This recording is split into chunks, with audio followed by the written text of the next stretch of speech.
Pete Shelley, what can I say?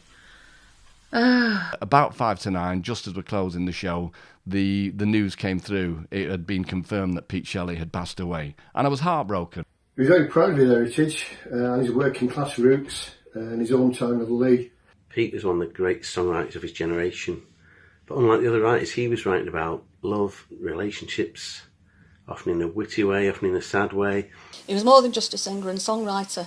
He had a wisdom, a deep understanding of the human condition, which is maybe why people gravitated towards him. Like I say, a massive influence on me, and when I first heard the Buzzcocks on the radio via John Peel, they changed my life. Pete was that rarest of performers, someone whose determination to be grounded in no way diminished his star quality. He made it look easy to be down to earth and avant-garde simultaneously. Of course it's anything but. I am so proud to see a little piece of Pete's legacy make its way home to Leigh at last. We had an incredible friendship. I still can't believe he's not here, and I miss him dearly. It's a real honour to be able to say a few words about the legendary Pete Shelley.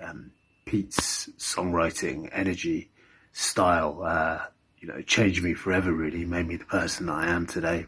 He was born Greater Manchester, Leigh, a musical genius for the likes of you and for me. The punk thing hit me hard and I just went completely into it. And then to see when Pete took over as the singer for the Buzzcocks, the frontman, that was just stunning for me because it was my favourite band, and it was now the Beatles.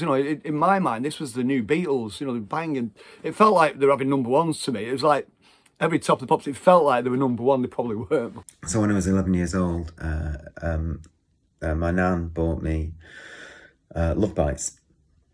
So I opened my present at Christmas, and there it was. As a wayward 17-year-old, I stood at the bar, and the man next to me walked away onto a stage, picked up a guitar, and started playing with his band Buzzcocks.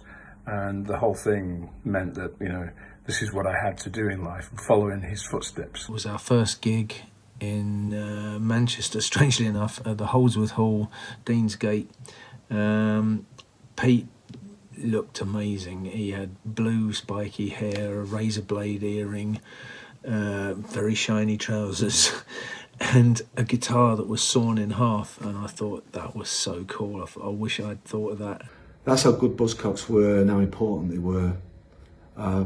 Pete led that band in a way that was quite unusual. Most people who front bands are quite flamboyant or flash or assertive, and Pete Shelley seemed to do it in a much more understated and cool fashion that everyone could relate to.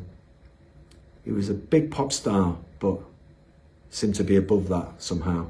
Everyone I speak to usually always cites the powerful lyrics in Pete's songs as the thing that they really connected with, and I'm so happy to know that this is going to carry on.